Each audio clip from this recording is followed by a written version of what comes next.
Bienvenidos a este nuevo vídeo del canal. Hoy llegamos al video número 25 y además a los 50 suscriptores.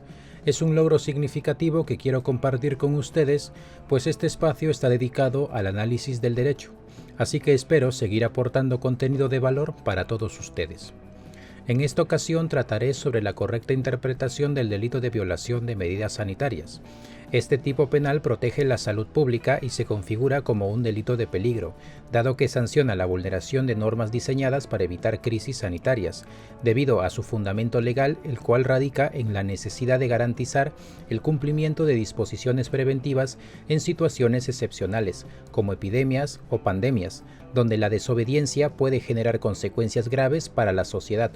Consecuencias que, como hemos observar e incluso vivir en el último quinquenio, pueden llegar a ser verdaderamente catastróficas.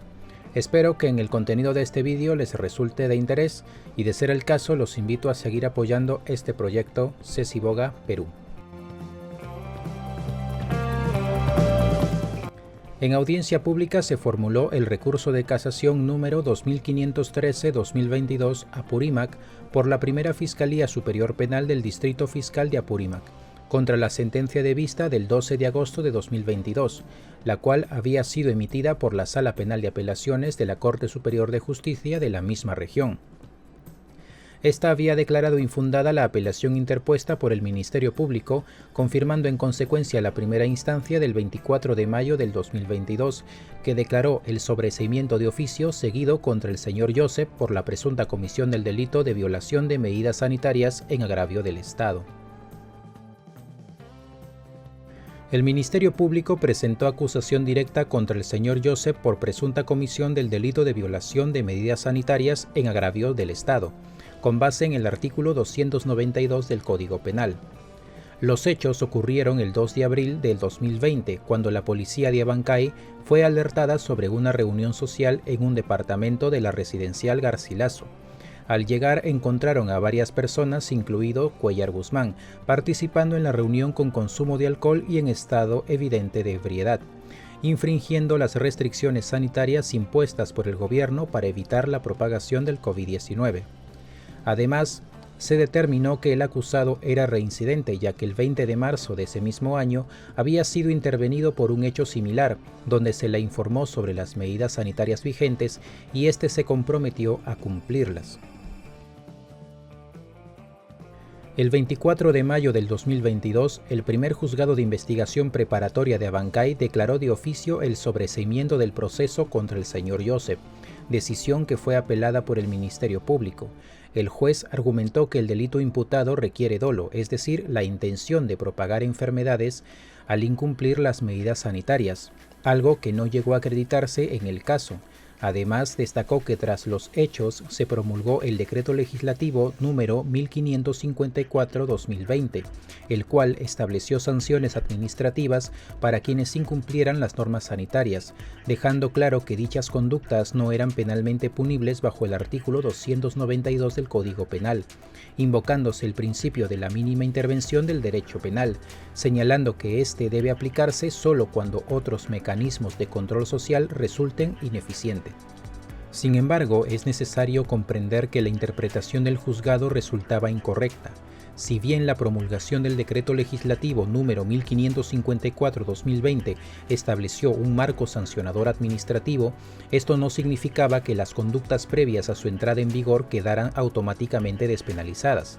Antes de la emisión de dicho decreto, el incumplimiento de medidas sanitarias ya podía ser perseguido penalmente bajo el Código Penal. La Fiscalía sostuvo correctamente que la aplicación retroactiva de esta norma debía analizarse con cautela, pues el tipo penal del artículo 292 del Código Penal seguía vigente. No se trataba de un supuesto de retroactividad benigna, ya que el nuevo decreto no derogaba ni modificaba el tipo penal en cuestión, sino que simplemente introducía una sanción administrativa alternativa.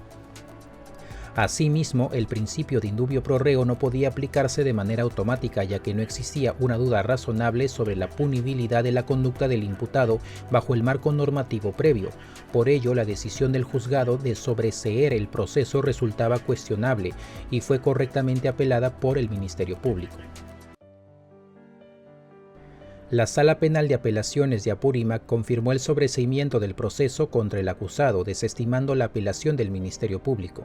Esta decisión se basó en que la conducta imputada no cumplía con los requisitos del delito de violación de medidas sanitarias, ya que no se evidenciaba ni aptitud para propagar una enfermedad. La sola violación de restricciones sanitarias no era suficiente para configurar el delito sin que haya un riesgo real para la salud pública. Ante esta decisión, el Ministerio Público interpuso el presente recurso. El Ministerio Público presentó un recurso de casación argumentando una interpretación errónea del tipo penal en las instancias anteriores. Sostuvo que para configurar el delito de violación de medidas sanitarias no era necesario que el acusado tuviera la intención de propagar una enfermedad, sino que bastaba con el incumplimiento de la norma. Además, cuestionó la exigencia de que el agente estuviera enfermo para que se configure el delito, indicando que esa situación correspondería a otro tipo penal, señalando finalmente que el término para en la norma no debía interpretarse como una intención del agente, sino como la finalidad de la medida sanitaria en sí. Y claro, esto tiene sentido, pues si lo analizamos bien, la interpretación del juzgado fue errónea al reducir la conducta a una mera infracción administrativa. El artículo 292 del Código Penal exige no solo la violación de las medidas sanitarias, sino que dicha transgresión esté orientada para la propagación de enfermedades. No obstante, el juzgado interpretó de manera restrictiva este requisito, exigiendo la acreditación de un dolo específico, es decir, la voluntad expresa del agente de generar un riesgo sanitario real. Esta interpretación resulta forzada, pues la Fiscalía planteó correctamente que no es necesario probar la intención de propagar la enfermedad, sino únicamente la infracción de la norma sanitaria que busca evitar dicha propagación. De lo contrario, se generaría un vacío normativo que permitiría que actos negligentes que comprometan la salud pública queden impunes. Asimismo, sostener que solo quienes estén enfermos pueden ser sancionados bajo este tipo penal es incorrecto, ya que ello implicaría condicionar la punibilidad a un resultado incierto. La normativa penal no exige que el sujeto necesariamente sea portador de la enfermedad, sino que su conducta implique un riesgo potencial de propagación, conforme al principio de prevención que rige el derecho penal en materia de salud pública. Finalmente, interpretar el término para como una exigencia de intencionalidad del agente desvirtúa el propósito del tipo penal. En los delitos de peligro abstracto como este, no es necesario demostrar un daño efectivo, sino la generación de una situación que ponga en riesgo el bien jurídico protegido, en este caso la salud pública. Algo interesante que se establece en este recurso es que para garantizar la correcta aplicación de la justicia es fundamental interpretar adecuadamente las normas y los mandatos judiciales. La Corte Suprema establece que los operadores judiciales deben emplear 3 métodos de interpretación: histórico, que analiza los antecedentes del mandato judicial para comprender su contexto; literal, que examina el texto del mandato considerando gramática, semántica y sintaxis para determinar su significado exacto; y finalista en ratio mandato, que se enfoca en el propósito del mandato, es decir, en la finalidad que busca alcanzar. Además, la Corte diferencia entre la interpretación literal, que es una lectura directa del texto legal, y la interpretación constitucional, que busca una aplicación justa y conforme a la ley, integrando principios y valores del ordenamiento jurídico. Como hemos podido observar en el desarrollo del presente video, este caso se centra en la interpretación del delito de violación de medidas sanitarias. El Ministerio Público impugnó el sobreseimiento de oficio del caso, argumentando que se interpretó erróneamente la norma al exigir una intención adicional del acusado de introducir o propagar una enfermedad, cuando bastaba con el dolo de vulnerar la medida sanitaria. La Corte Suprema analizó si el delito es de peligro abstracto o concreto, concluyendo que la protección de la salud pública es un bien jurídico colectivo y que el simple incumplimiento de la norma ya configura en delito sin necesidad de una intención adicional.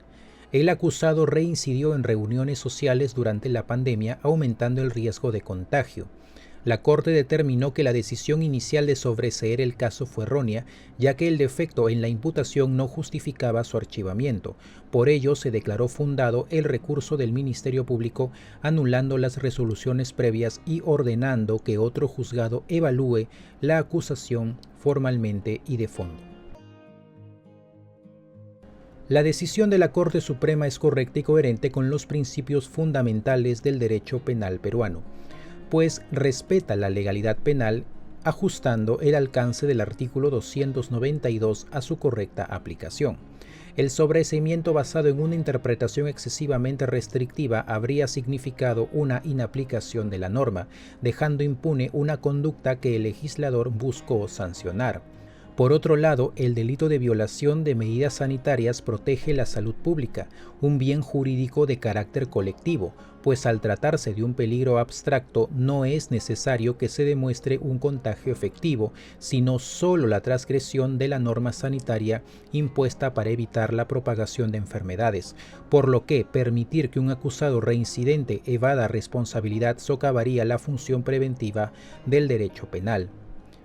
Asimismo, la Corte Suprema, al reconocer la importancia del principio de subsidiariedad, señalando que no todas las infracciones a normas sanitarias deben criminalizarse, la reincidencia en este caso justifica la aplicación de la norma penal en lugar de una simple sanción administrativa.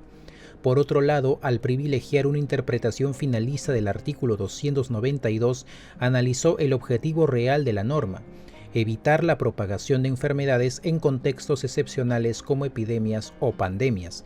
Esta decisión reafirma que el delito se configura con la simple transgresión de la medida sanitaria, sin exigir que el infractor tenga la intención de propagar una enfermedad. La Corte advirtió que el juez de primera instancia cometió un error al sobreseer el caso por un defecto formal en la imputación fiscal, como lo establece el artículo 350 del Código Procesal Penal. Esto no implica el archivo del caso, sino una devolución para subsanación, así que anular el sobreseimiento garantiza el adecuado control de legalidad del proceso. Esta resolución reafirma la importancia de que los jueces respeten el principio de legalidad procesal, asegurando que cualquier decisión de sobreseimiento sea el resultado de un análisis adecuado de los elementos del delito y no de una interpretación extensiva de principios como la mínima intervención penal. Con ello, el proceso no concluye aquí, sino que abre la posibilidad de un nuevo análisis de la acusación, donde se determinará si efectivamente corresponde llevar el caso a juicio o si existen elementos que justifiquen su archivamiento conforme a derecho. Espero que este vídeo les haya sido de utilidad. Si quieren apoyar este proyecto, no olviden suscribirse, activar la campanita, dejar su me gusta y compartirlo con sus amigos y colegas. También pueden visitar www.cecibogaperú.com y seguirme en mis redes sociales que encontrarán en la descripción. Gracias por ser parte de esta comunidad y por hacer posible que lleguemos a 50 suscriptores.